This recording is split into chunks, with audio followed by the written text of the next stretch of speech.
ओम नमस्ते नमस्तेस्तु आयते नमस्तेस्तु परायते नमस्ते रुद्र तिष्ठत आशीनायतते नमः।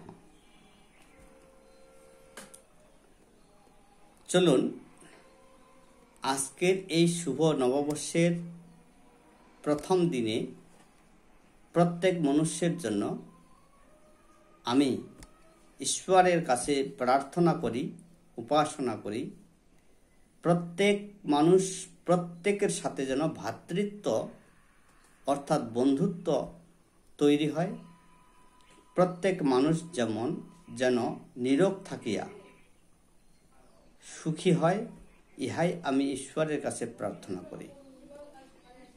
চলুন আজকে আমরা আমাদের সনাতন ধর্ম সম্পর্কে একটু আলোচনা করি। আমরা সবাই জানি যে বিশ্বে যতগুলো ধর্ম রয়েছে প্রত্যেক ধর্মেরই প্রধান একটি সংবিধান রয়েছে। এই প্রধান সংবিধান সম্পর্কে একটু জানি।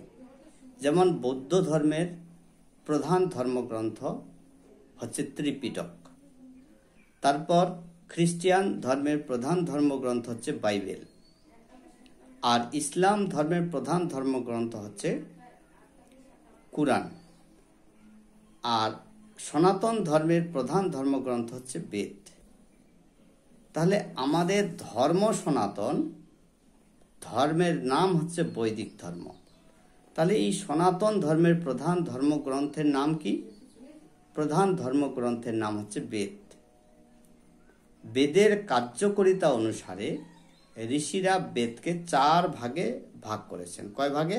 4 ভাগে। অর্থাৎ ঋগ্বেদ, যজুর্বেদ, সামবেদ আর অথর্ববেদ। ঋগ্বেদকে বলা হয় জ্ঞানকাণ্ড, যজুর্বেদকে বলা হয় কর্মকাণ্ড, আর সামবেদকে বলা হয় ভক্তি এবং উপাসনা কাণ্ড, আর অথর্ববেদকে বলা হয় জ্ঞানকাণ্ড। তাহলে এই প্রত্যেক বেদের যে আলাদা আলাদা কাণ্ডের কথা বলা হলো, এগুলো পরবর্তী ভিডিওতে আমরা পুঙ্খানুপুঙ্খভাবে বিশ্লেষণ করার চেষ্টা করব। আজকে আমরা সামবেদের প্রথম অধ্যায়ের প্রথম প্রপাঠকের প্রথম দশতির প্রথম ঋক বা মন্ত্র নিয়ে একটু আলোকপাত করার চেষ্টা করি।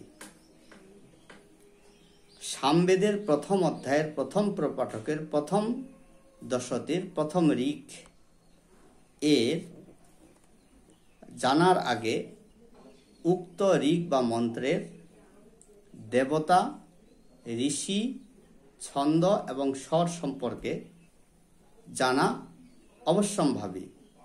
চলুন আমরা উক্ত ঋকের ছন্দ, স্বর, দেবতা এবং ঋষি সম্পর্কে জানার চেষ্টা করি।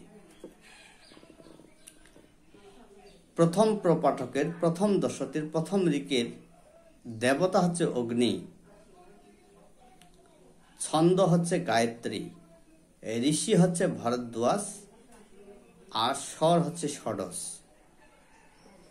চলুন আমরা প্রথম ঋকটি শ্রবণ করার চেষ্টা করি। অকেনয়াহি বিতয়ে গৃণান হাবিদাতয়ে নিহতা সৎসির বহির্ষি।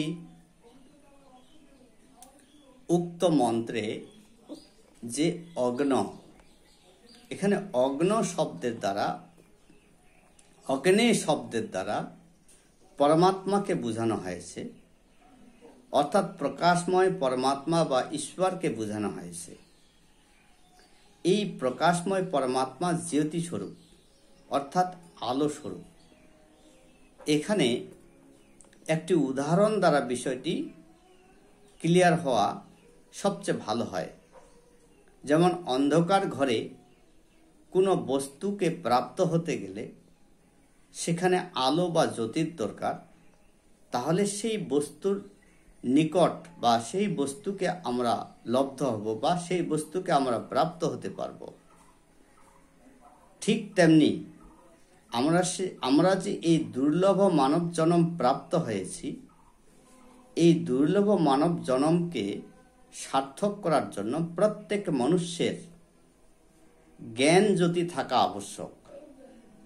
তাই উক্ত মন্ত্রের মাধ্যমে ঈশ্বরের কাছে প্রার্থনা করা হচ্ছে, অজ্ঞানায়াহি বিতয়ে গৃণানহাবিদাতয়ে নিহতা সৎসিরে বহির্ষি।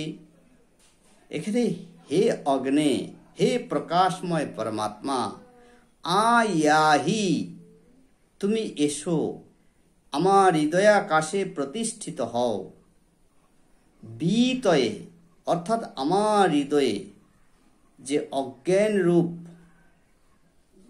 রয়েছে বা আমার হৃদয়ে অজ্ঞানতা দূর করিয়া আলোক জ্যোতি অর্থাৎ জ্ঞান জ্যোতি প্রকট করিয়া তুমি আমার হৃদয়ে অধিষ্ঠিত হও, আমি যেন তোমাকে প্রাপ্ত হইতে পারি। গৃণান হবিদাতয়ে, তুমি আমাদেরকে জ্ঞানোপদেশ দান করো, সেই জ্ঞানোপদেশ দ্বারা যাহাতে আমরা সদুপদেশ প্রাপ্ত হইয়া সৎ পথে চলিতে পারি। হবিদাতয়ে, তুমি আমাদেরকে যে জল, ঔষধি, বনস্পতি, উত্তম হব্য সামগ্রী বা উত্তম যজ্ঞীয় পদার্থ দিয়ে আমাদেরকে প্রাপ্ত করেছ, সেই উত্তম যজ্ঞীয় পদার্থ দ্বারা যাতে করে আমরা কি যজ্ঞ কর্মে ব্রতী হই। দাতয়ে, তুমি দাতা, আমরা যেন সেই উত্তম যজ্ঞীয় পদার্থের দ্বারা তোমার এই যজ্ঞ কর্মের ব্রতী হয়ে সমগ্র বিশ্ব পরিমণ্ডলকে সুরক্ষিত রাখিতে সচেষ্ট হই। গৃণান হবিদাতয়ে নিহতা সৎসির বহির্ষি, তুমি নিশ্চিত রূপে আমাদের হৃদয়ে অধিষ্ঠিত হও। সৎসির বহির্ষি, আমরা যেন সমস্ত প্রকার অলসতা, কলুষতা বর্জন করিয়া তোমার নৈকট্য লাভের জন্য আমাদের হৃদয়ের আসনে তোমাকে অধিষ্ঠিত করিতে পারি। ইহাই আমরা তোমার কাছে আকুলভাবে প্রার্থনা করছি। ওম নমস্তে।